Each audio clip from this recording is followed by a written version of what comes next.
राधे राधे दोस्तों, हमारे चैनल में आपका स्वागत है। आज हम आपको एक नई कहानी बुद्धि का फल सुनाने जा रहे हैं। कहानी को आप पूरा अंत तक सुनिए और हमें कमेंट करिए कि आपको यह कहानी कैसे लगी। तो चलिए कहानी को सुनाना शुरू करते हैं। एक रोज की बात है कि बादशाह अकबर के दरबार में लंका के राजा का एक दूत पहुंचा। उसने बादशाह अकबर से एक नई तरह की मांग करते हुए कहा, आलम पनाह, आपके दरबार में एक से बढ़कर एक बुद्धिमान, होशियार तथा बहादुर दरबारी मौजूद है। हमारे महाराजा ने आपके पास मुझे एक घड़ा भरकर बुद्धि लाने के लिए भेजा है। हमारे महाराजा को आप पर पूरा भरोसा है कि आप उसका बंदोबस्त किसी न किसी तरह और जल्दी ही कर दोगे। यह सुनकर अकबर चकरा गए। उन्होंने अपने मन में सोचा, क्या बेतुकी मांग है। भला घड़े भर बुद्धि का बंदोबस्त कैसे किया जा सकता है। लगता है लंका का राजा हमारा मजाक बनाना चाहता है। कहीं वह इसमें सफल हो गया तो।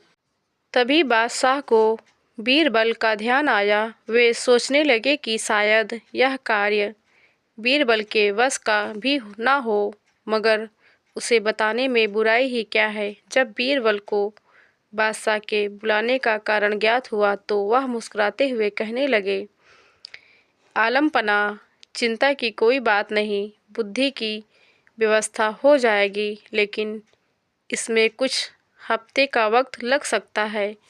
बादशाह अकबर बीरबल की इस बात पर कहते भी तो क्या। बीरबल को मुँह मांगा समय दे दिया गया। बीरबल ने उसी दिन शाम को अपने एक खास नौकर को आदेश दिया, छोटे मुंह वाले कुछ मिट्टी के घड़ों की व्यवस्था करो। नौकर ने फौरन बीरबल की आज्ञा का पालन किया। घड़े आते ही बीरबल अपने नौकरों को लेकर कद्दू की एक बेल के पास गए। उन्होंने नौकर से एक घड़ा ले लिया। बीरबल ने घड़े को एक कद्दू के फूल पर उल्टा लटका दिया। इसके बाद उन्होंने सेवक को आदेश दिया कि बाकी सारे घड़ों को भी इसी तरह कद्दू के फूल पर उल्टा रख दें।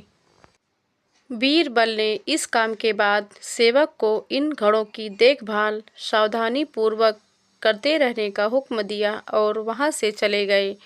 बादशाह अकबर ने कुछ दिन बाद इसके बारे में पूछा तो बीरबल ने उत्तर दिया, आलम पनाह, इस कार्य को हो चुका समझें।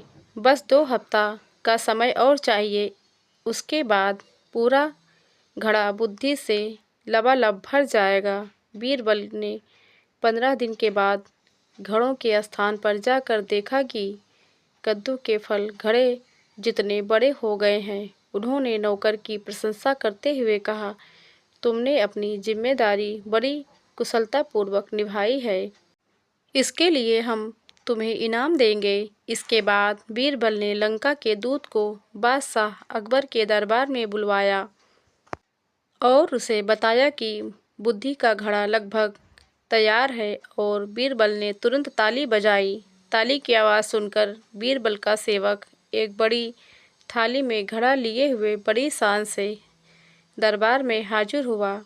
बीरबल ने घड़ा उठाया और उसे लंका के दूत के हाथ में सौंपते हुए कहा, लीजिए श्रीमान, आप इसे अपने महाराजा को भेंट कर दीजिए, लेकिन एक बात अवश्य ध्यान रखिएगा कि खाली होने पर हमारा यह कीमती बर्तन हमें जैसे का तैसा वापस मिल जाना चाहिए।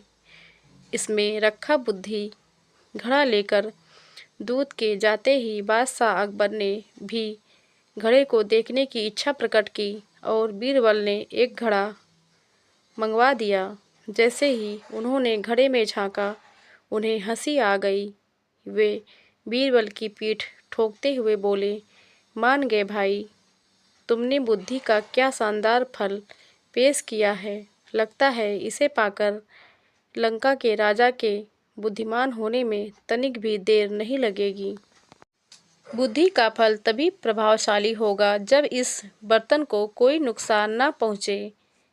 इस पर दूत ने कहा, हुजूर, क्या मैं भी इस बुद्धि के फल को देख सकता हूँ।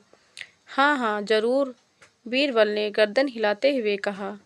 घड़े देखकर परेशान होते हुए दूत ने मन ही मन सोचा, हमारी भी मति मारी गई है, भला हमें भी क्या खूब सूझी। बीरबल का कोई जवाब नहीं है, भला ऐसी बात मैंने सोची कैसे। दोस्तों, आपको यह कहानी कैसे लगी आप हमें कमेंट करके ज़रूर बताएं। अगर आप हमारे चैनल पर नए हैं तो हमारे चैनल को सब्सक्राइब करके बगल में घंटी का बटन ज़रूर दबा लें, ताकि हमारी कहानी की नई वीडियो आप तक सबसे पहले पहुंचे। वीडियो को देखने के लिए आपका धन्यवाद।